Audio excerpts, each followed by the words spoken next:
അമേരിക്കയുടെ ഈ നീക്കം എന്തായാലും ഇസ്രായേലിനെ വല്ലാതെ ബാധിച്ചിരിക്കുകയാണ്. നമുക്കറിയാവുന്നതാണ് അമേരിക്കയും ഇസ്രായേലും തമ്മിലുള്ള ബന്ധം പതിറ്റാണ്ടുകളായി മിഡിൽ ഈസ്റ്റ് രാഷ്ട്രീയത്തെ എത്രത്തോളം സ്വാധീനിച്ചിട്ടുണ്ട് എന്ന കാര്യം. എന്നാൽ ഭൂരാഷ്ട്രതന്ത്രത്തിന്റെ മാറുന്ന സമവാക്യങ്ങൾക്കിടയിൽ ഈ സൗഹൃദത്തിൽ കടുത്ത വിള്ളലുകൾ വീണുകൊണ്ടിരിക്കുകയാണ്. ഏറ്റവും ഒടുവിലെത്തത് ഇതാണെന്ന് മാത്രം. തുർക്കിക്ക് അത്യാധുനിക F-35 സ്റ്റെൽത്ത് ഫൈറ്റർ ജെറ്റുകൾ നൽകാനുള്ള അമേരിക്കൻ പ്രസിഡന്റ് ഡൊണാൾഡ് ട്രംപിന്റെ പുതിയ നീക്കം ഇസ്രായേലിന്റെ ഉറക്കം കെടുത്തുന്ന വലിയൊരു തന്ത്രപരമായ വെല്ലുവിളിയായി മാറിയിരിക്കുകയാണ്. ഇസ്രായേൽ പ്രധാനമന്ത്രി ബെഞ്ചമിൻ നെതന്യാഹുവും അദ്ദേഹത്തിന്റെ ഭരണകൂടവും ഈ തീരുമാനത്തിനെതിരെ പരസ്യമായി തന്നെ രംഗത്ത് വന്നത് അമേരിക്കയുടെ വിദേശ നയത്തിന്റെ ഇസ്രായേലിന്റെ താല്പര്യങ്ങൾക്ക് മുൻഗണന കുറയുന്നു എന്നതിന്റെ ഏറ്റവും വലിയ സൂചനയായിട്ടാണ് രാഷ്ട്രീയ നിരീക്ഷകരടക്കം വിലയിരുത്തുന്നത്. ഇസ്രായേലിനെ സംബന്ധിച്ചിടത്തോളം F-35 എന്നത് വെറും ഒരു യുദ്ധവിമാനമല്ല. മേഖലയിലെ തങ്ങളുടെ ക്വാളിറ്റേറ്റീവ് മിലിറ്ററി എഡ്ജ് അഥവാ സൈനികമായ മേധാവിത്വം നിലനിർത്താൻ ഇസ്രായേലിനെ അനുവദിക്കുന്നതിൽ F-35ന്റെ പങ്ക് വളരെ വലുതാണ്. മധ്യേഷ്യയിലെ മറ്റ് രാജ്യങ്ങൾക്ക് ഈ വിമാനങ്ങൾ നൽകുന്നതിൽ ഇസ്രായേൽ എപ്പോഴും വലിയ അതൃപ്തി പ്രകടിപ്പിച്ചിട്ടുമുണ്ട്. തുർക്കിക്ക് ഈ വിമാനങ്ങൾ ലഭിച്ചാൽ അത് മേഖലയിലെ ബാലൻസ് ഓഫ് പവറിൽ വലിയ മാറ്റമുണ്ടാക്കുമെന്നും അത് ഇസ്രായേലിന്റെ വ്യോമ സുരക്ഷയ്ക്ക് വലിയൊരു ഭീഷണിയാണെന്നും ടെൽ അവീവ് ഭയപ്പെടുന്നു. ഈ എതിർപ്പ് കേവലം ഒരു തർക്കം മാത്രമല്ല, മറിച്ച് ഇസ്രായേലിന്റെ നിലനിൽപ്പിനെ ബാധിക്കുന്ന വിഷയമായിട്ടാണ് അവർ ഇതിനെ നോക്കിക്കാണുന്നത്.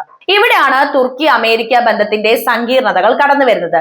തുർക്കി നാറ്റോയിലെ ഒരു നിർണായക അംഗമാണെന്ന് നമുക്കറിയാം. എന്നാൽ റഷ്യയിൽ നിന്ന് S-400 മിസൈൽ പ്രതിരോധ സംവിധാനം വാങ്ങിയതോടെ തുർക്കിയും അമേരിക്കയും തമ്മിലുള്ള ബന്ധം വഷളാവുകയും ഉപരോധങ്ങളിലേക്ക് നീങ്ങുകയും ചെയ്തിട്ടുണ്ടായിരുന്നു. എന്നാൽ നാറ്റോ ഉച്ചകോടിക്കിടെ ട്രംപ് പെട്ടെന്ന് ഈ നിലപാട് മാറ്റിയത് വലിയ അമ്പരപ്പിലേക്ക് വഴിവെച്ചു. തുർക്കിയെ തങ്ങളോട് ചേർത്ത് നിർത്തുക എന്നതിലുപരി റഷ്യൻ സ്വാധീനത്തിൽ നിന്ന് അവരെ തടർത്തി മാറ്റുക എന്ന തന്ത്രമാണ് അമേരിക്ക ഇപ്പോൾ പയറ്റുന്നത്.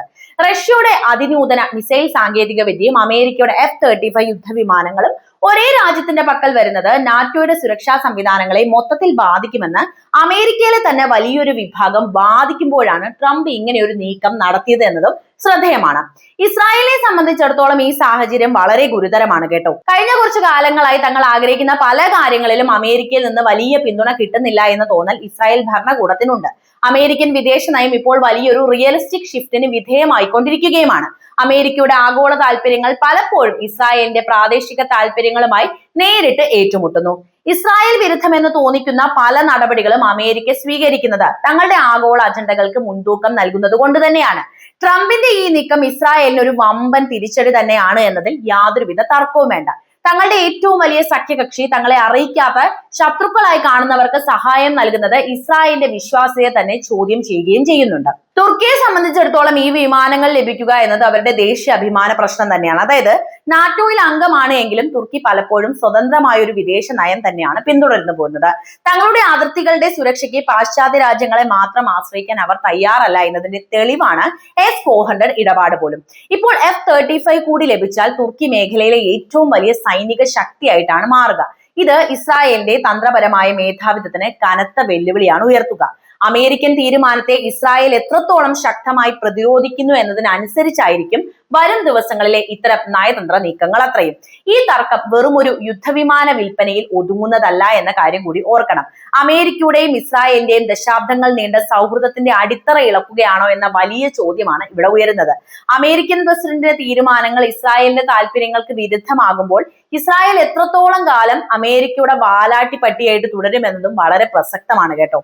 തുർക്കിയെ പോലെയുള്ള രാജ്യങ്ങളെ അമേരിക്ക കൂടെ നിർത്താൻ ശ്രമിക്കുന്നത് മിഡിൽ ഈസ്റ്റിലെ പഴയ സഖ്യ സമവാക്യങ്ങൾ പൊളിച്ചെഴുതാൻ അമേരിക്ക തയ്യാറാണ് എന്നതിന്റെ വ്യക്തമായ സൂചനയും നൽകുന്നുണ്ട്. ഇസ്രായേലിനെ സംബന്ധിച്ചിടത്തോളം തങ്ങളുടെ ഏറ്റവും അടുത്ത സഖ്യകക്ഷി തങ്ങൾക്ക് ഭീഷണിയാക്കാവുന്ന ഒരു ശക്തിയെ ശക്തിപ്പെടുത്തുന്നത് വരും കാലങ്ങളിൽ വലിയൊരു ട്രസ്റ്റ് ഡെഫിസിറ്റ് അഥവാ വിശ്വാസക്കുറവാണ് സൃഷ്ടിക്കുന്നത്. ചുരുക്കി പറയുകയാണെങ്കിൽ ഇസ്രായേൽ ഇന്ന് അനുഭവിക്കുന്നത് അത്യന്തം സങ്കീർണമായ ഒരു രാഷ്ട്രീയ പ്രതിസന്ധിയാണ് എന്ന കാര്യത്തിൽ സംശയമില്ല. തങ്ങളുടെ സുരക്ഷാ മുൻഗണനകൾ അമേരിക്ക മുഖവിലയ്ക്ക് എടുക്കുന്നില്ല എന്ന തിരിച്ചറിവ് ഇസ്രായേലിനെ കൂടുതൽ ഒറ്റപ്പെടുത്തുമോ അതോ കൂടുതൽ സ്വതന്ത്രമായ തീരുമാനങ്ങൾ എടുക്കാൻ പ്രേരിപ്പിക്കുമോ എന്നത് കണ്ടറിയണം.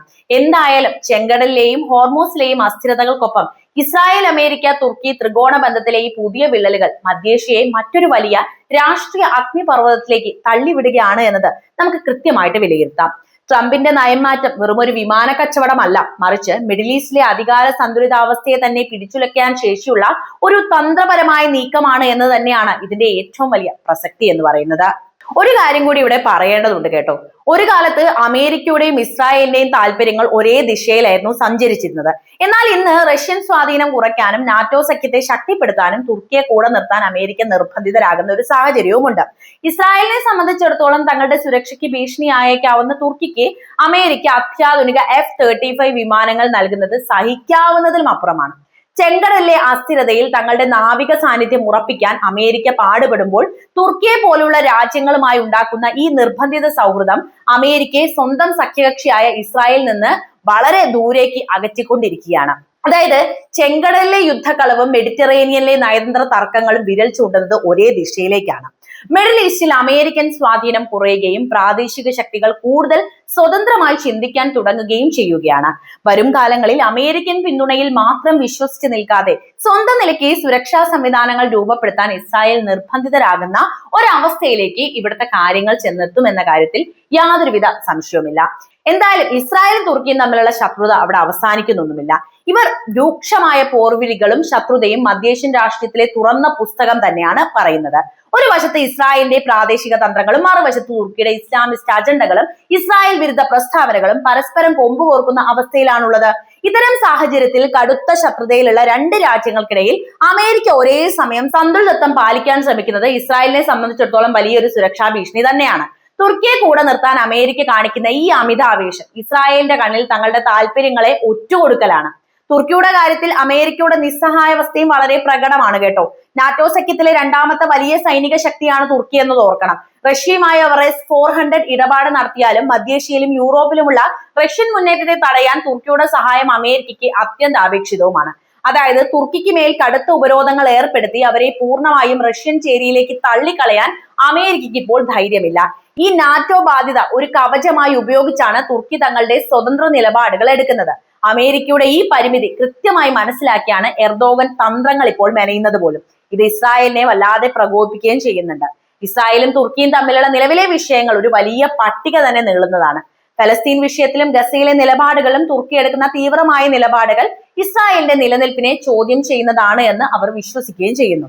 ഹമാസ് പോലെയുള്ള സംഘടനകൾക്ക് തുർക്കി നൽകുന്ന രാഷ്ട്രീയ പിന്തുണ ഇസ്രായേലിന്റെ രഹസ്യാന്വേഷണ ഏജൻസിയായ മൊസാദിനെ പോലും ചൊടിപ്പിക്കുന്ന കാര്യവുമാണ്. ഇങ്ങനെയുള്ള ഒരു രാജ്യത്തേക്ക് ലോകത്തിലെ ഏറ്റവും അത്യാധുനികമായ F-35 ജെറ്റുകൾ അമേരിക്ക നൽകുന്നു എന്നത് ഇസ്രായേലിനെ സംബന്ധിച്ചിടത്തോളം ഒരു സുരക്ഷാ ഭീഷണി തന്നെയാണ്. ഒരു കാലത്ത് തുർക്കിയും ഇസ്രായേലും തമ്മിൽ മികച്ച സൈനിക സഹകരണം ഉണ്ടായിരുന്നു എന്നത് ചരിത്രം നമ്മൾ പറയുന്നുണ്ട്. എന്നാൽ ഇന്ന് ആ ബന്ധം പൂർണ്ണമായും അവിശ്വാസത്തിന്റെ അടിത്തറയിലാണുള്ളത്. അമേരിക്കയുടെ ഈ പുതിയ നയമാറ്റം ഇസ്രായേലിൽ വല്ലാത്തൊരു ഒറ്റപ്പെടലിലേക്ക് തള്ളിവിട്ടിരിക്കുന്നു. തങ്ങൾ ആഗോളതലത്തിൽ അനാഥമാക്കപ്പെടുന്നു എന്ന തോന്നൽ ഇസ്രായേലിന് ഉണ്ടാകാനും സാധ്യതയുണ്ട്. അമേരിക്കൻ വിദേശ നയം ഇപ്പോൾ ഇസ്രായേൽ അമേരിക്ക എന്ന സ്ഥിരം ഫോർമുലയിൽ നിന്നൊക്കെ മാറി ആഗോള തന്ത്രപരമായ ലക്ഷ്യങ്ങൾ മാത്രം നോക്കി തീരുമാനങ്ങൾ എടുക്കുന്ന ഒരു രീതിയിലേക്ക് മാറിയിരിക്കുകയാണ്. ഇസ്രായേലിന്റെ താല്പര്യങ്ങൾക്ക് വിരുദ്ധമായി അമേരിക്ക തുർക്കിയുമായി ചങ്ങാത്തം കൂടുന്നത് ആ മേഖലയിലെ ഇസ്രായേലിന്റെ അജയ്യമായ സൈനിക മേധാവിത്വത്തെ ദുർബലപ്പെടുത്താൻ തന്നെയാണ് വഴിയൊരുക്കുക. നാളെ ഈ F-35 വിമാനങ്ങൾ ഇസ്രായേലിന്റെ ആകാശത്ത് തുർക്കിയുടെ ഭാഗത്തു നിന്ന് ഒരു ഭീഷണിയായി വന്നേക്കാമെന്ന തിരിച്ചറിവാണ് ഇസ്രായേലിന്റെ രോഷത്തിന്റെ പ്രധാനപ്പെട്ട കാരണം. ഇസ്രായേലിന് ഇപ്പോൾ തിരിച്ചറിവുണ്ടായിരിക്കുകയാണ്. തങ്ങളുടെ സുരക്ഷയ്ക്ക് അമേരിക്ക മാത്രം ആശ്രയിച്ചു നിൽക്കുന്നത് വരാനിരിക്കുന്ന കാലത്ത് അപകടം വിളിക്കുന്ന ഒരു കാര്യമായിരിക്കുമെന്നത്. തുർക്കിയുമായുള്ള അമേരിക്കയുടെ ഈ നിർബന്ധിത സൗഹൃദം ഇസ്രായേലിനെ കൂടുതൽ സ്വതന്ത്രമായ സൈനിക നയങ്ങളിലേക്ക് പ്രേരിപ്പിക്കും. എന്നാൽ മിഡിൽ ഈസ്റ്റിലെ ഈ തന്ത്രപരമായ മാറ്റം അമേരിക്ക ഇസ്രായേൽ തുർക്കി ബന്ധത്തെ ഏത് ദിശയിലേക്ക് കൊണ്ടുപോകുമെന്നത് കാത്തിരുന്ന് തന്നെ കാണേണ്ടിയിരിക്കുന്നു. ഒരു കാര്യം വളരെ വ്യക്തമാണ്, റഷ്യയെ തടയാൻ അമേരിക്ക തുർക്കിയെ ആവശ്യപ്പെടുന്നു. എന്നാൽ തുർക്കിയെ ശക്തിപ്പെടുത്തുന്നത് അമേരിക്കയോട് തന്നെ ഏറ്റവും അടുത്ത സഖ്യകക്ഷിയായി ഇസ്രായേലിനെ അവർക്കെതിരെ തിരിക്കാനും കാരണമാകുന്നു. ഈ സങ്കീർണമായ സമവാക്യം അമേരിക്കയ്ക്ക് വലിയൊരു തലവേദനയായി തുടരുക തന്നെ ചെയ്യുമെന്ന കാര്യത്തിലും സംശയമില്ല. അപ്പോൾ എന്താണ് ഈ ബന്ധത്തെക്കുറിച്ച് നിങ്ങൾക്ക് പറയാനുള്ളതെന്ന് ഇപ്പോൾ തന്നെ കമന്റായി രേഖപ്പെടുത്തുമല്ലോ. വീഡിയോ ഇഷ്ടമാവുകയാണെങ്കിൽ ലൈക്ക് ചെയ്യാനും ഷെയർ ചെയ്യാനും ചാനൽ സബ്സ്ക്രൈബ് ചെയ്യാനും ശ്രദ്ധിക്കണേ.